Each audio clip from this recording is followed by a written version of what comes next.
Hoy la embajadora estadounidense en el Consejo de Seguridad de Naciones Unidas, Susan Rice, dijo en el Consejo que ante la falta de consenso Estados Unidos iba a tomar sus propias decisiones. ¿Qué más viene por parte de su país contra el régimen? ¿Más sanciones? Bueno, hay consenso.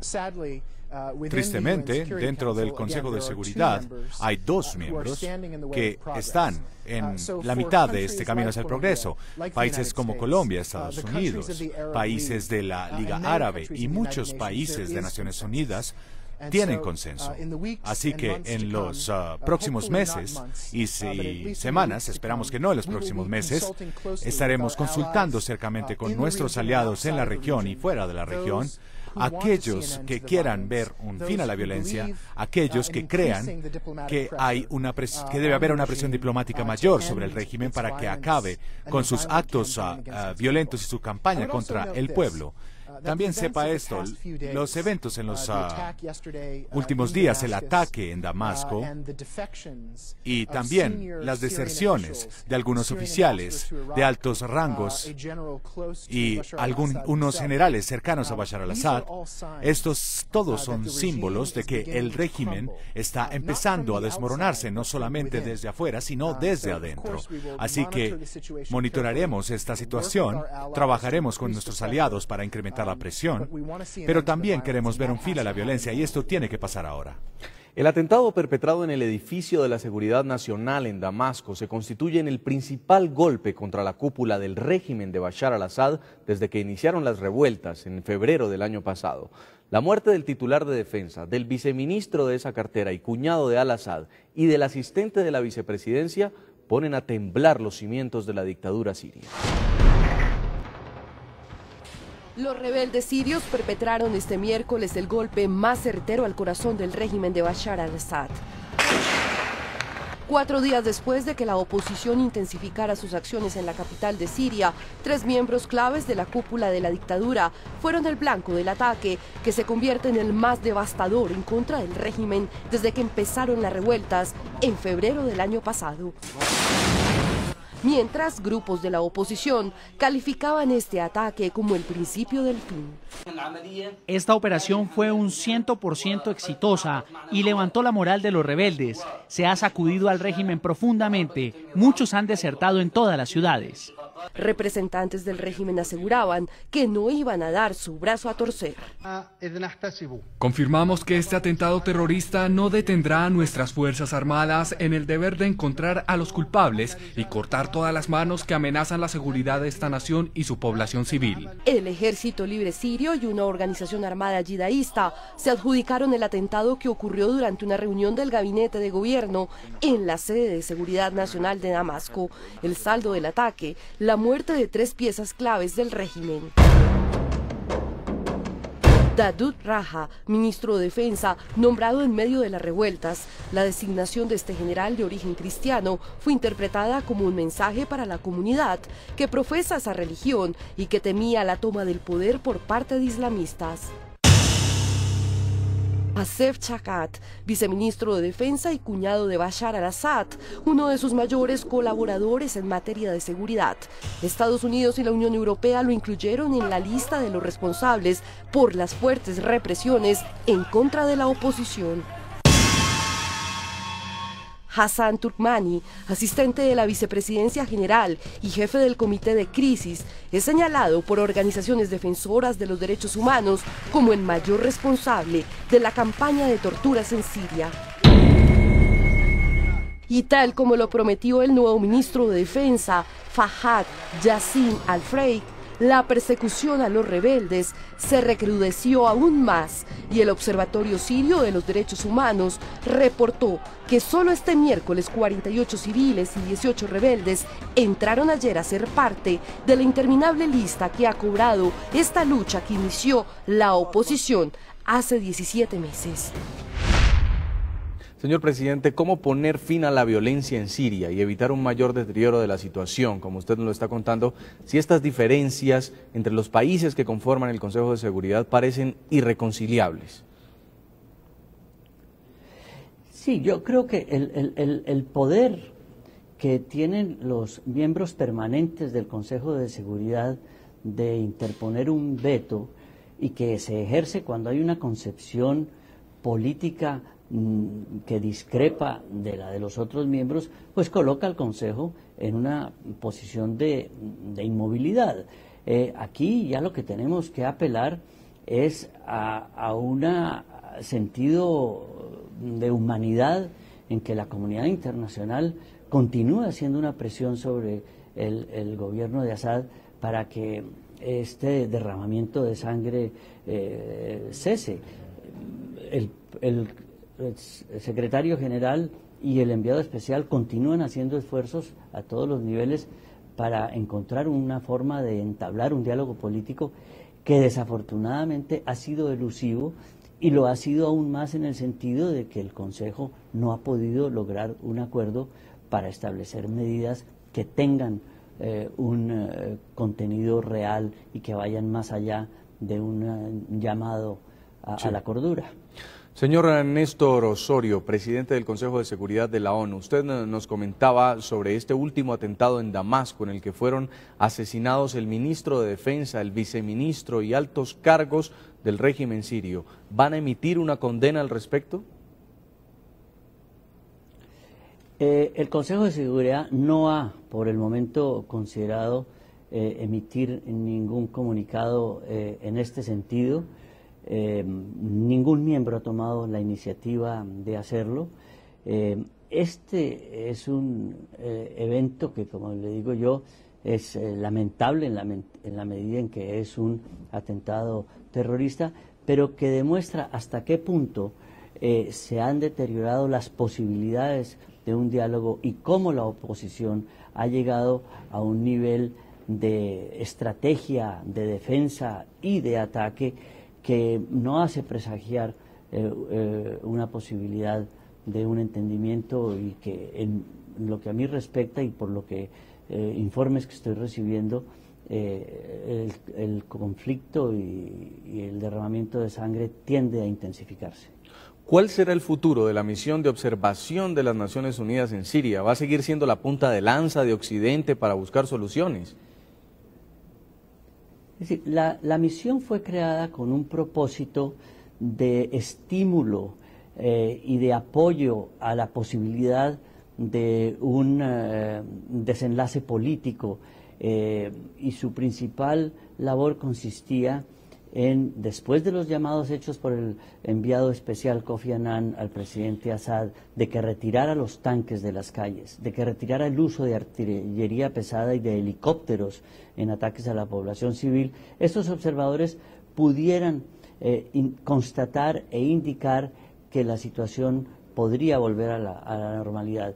Pero su seguridad personal y su capacidad de operar llegó a tal riesgo que ante algunos llamados de miembros del Consejo de Seguridad en los cuales Colombia participó y la apreciación que el general Mood, que es el comandante general de esas fuerzas, recomendó, decidió retirar de la calle y de la observación a estos observadores, puesto que su seguridad personal corría grave peligro. En este momento, después de haberse vetado la resolución que contenía en su cuerpo la prórroga de la misión de las Naciones Unidas, voy a realizar unas consultas con los representantes permanentes, con los embajadores, para establecer en qué medida podemos mantener esa misión de observación en Siria con las debidas precauciones y el debido cuidado para proteger sus vidas por un tiempo limitado, sí, que nos permita el espacio para establecer, de acuerdo a la evolución que tengan los hechos en los próximos días, cuál sería el futuro de esa misión, sí, si sí es necesaria y si lo es, con qué componente político y con qué componente militar. Porque parece que sobre este punto sí están de acuerdo ambas partes. Rusia también preparaba una resolución donde lo que proponía era extender por unos meses el periodo de la misión de observación. Es decir, ambas partes están de acuerdo en que continúen los observadores. Sí, en general hay acuerdo en que entre hoy y mañana decidamos, porque mañana vence el término para el cual fue creada esa misión, que era de 3 meses, y hay acuerdo en que la prorroguemos, pero ha surgido una diferencia entre algunos de los miembros respecto a si simplemente se dice que continúa con el mismo mandato que traía, es decir, lo que se llama una continuación técnica a la misión, o si se agregan algunos componentes nuevos que para algunos ello implica una calificación política. O sea que esa es la negociación que voy a tratar de articular en las próximas horas. ¿Y qué tipo de componentes, señor presidente, como para ilustrar? No, es para saber si se debe aumentar el número de observadores civiles, si en alguna medida los observadores militares tendrían una función diferente a la de simple observadores y si podrían en algún momento intervenir. Todos estos son términos que están sujetos a discusión. Y supongo que también están generando diferencias, el hecho de que un observador militar pueda ser un actor más en el conflicto. Sí, porque en el momento en que de una simple y llana prórroga de la misión se pasa a hacer algunas calificaciones, comienzan las diferencias entre las diferentes delegaciones. Quiero preguntarle, señor presidente del Consejo de Seguridad de la ONU, sobre la posibilidad de la renuncia de Bashar al-Assad. ¿Cree usted que es una condición necesaria para que pueda haber una transición política en Siria? Bueno, muchos de los miembros del Consejo, y yo diría que la opinión internacional considera que la legitimidad del gobierno de Assad después del asesinato de más de 16.000 personas, de más de 90.000 refugiados y de personas detenidas arbitrariamente y torturadas, pues ha desaparecido esa legitimidad. Yo creo que la situación ha llegado a tal nivel, sobre todo después del último atentado en que murieron altos funcionarios del gobierno, que el gobierno de Assad irá hasta las últimas consecuencias y lograr convencerlo de que es el momento de partir. Solamente se va a lograr mediante una escalada de fuerza de la oposición, que es un drama tener que admitirlo, es lo que hemos tratado de evitar y no hemos logrado. ¿Y cree usted que, tal como lo anunció Estados Unidos, ante lo que ha llamado la propia Susan Rice el fracaso del Consejo de Seguridad de la ONU, van a haber países que van a empezar a tomar medidas por cuenta propia? ¿Vienen sanciones de otro tipo contra el régimen por parte por lo menos de Francia, Reino Unido, los que vimos en la sesión de hoy condenar tajantemente la violencia de las últimas horas en Siria? Para mí sería muy difícil dar alguna indicación sobre qué política o qué decisiones piensan tomar otros países. Lo que sí puedo indicar es que lo que se ha hecho aquí es ir lo más lejos posible en lograr una base legal para cualquier tipo de acción internacional. Y esa base legal la da las resoluciones del Consejo de Seguridad. Hasta el momento, y por tercera vez, esa base legal ha sido elusiva, no se ha podido obtener. En nuestra intervención en la capacidad nacional de representante de Colombia, indicamos que nos frustraba muchísimo este resultado, sobre todo después de tantos días y semanas de búsqueda de una solución, pero que ello no nos desanimaba a continuar incentivando y buscando una solución diplomática que excluya de esa manera intervenciones militares y nueva presencia que va a causar mayores estragos en la región.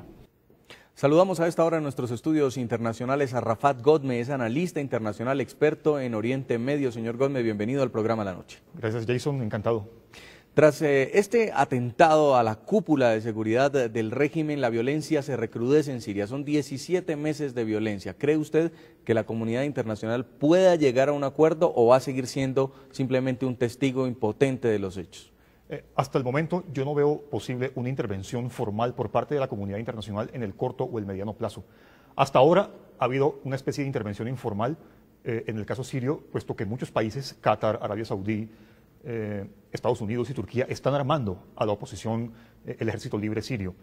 Pero por otra parte, si no ha habido una intervención formal o se debería descartar en el corto y mediano plazo, es básicamente porque hay choque de intereses o de políticas exteriores de los países más importantes en el seno del Consejo de Seguridad de la ONU. Por una parte, el bloque occidental liderado por Estados Unidos y el bloque liderado por Rusia y China, en el cual todas las potencias, digamos, todos deberíamos estar de acuerdo con la posición de Estados Unidos y sus aliados en el sentido de que se debería parar la masacre en Siria. Ciertamente deberíamos estar de acuerdo con ese punto, pero por otra parte también podríamos estar de acuerdo en que la posición rusa y China en cuanto a que se debería respetar el principio sagrado de la soberanía es también un punto que deberíamos aceptar.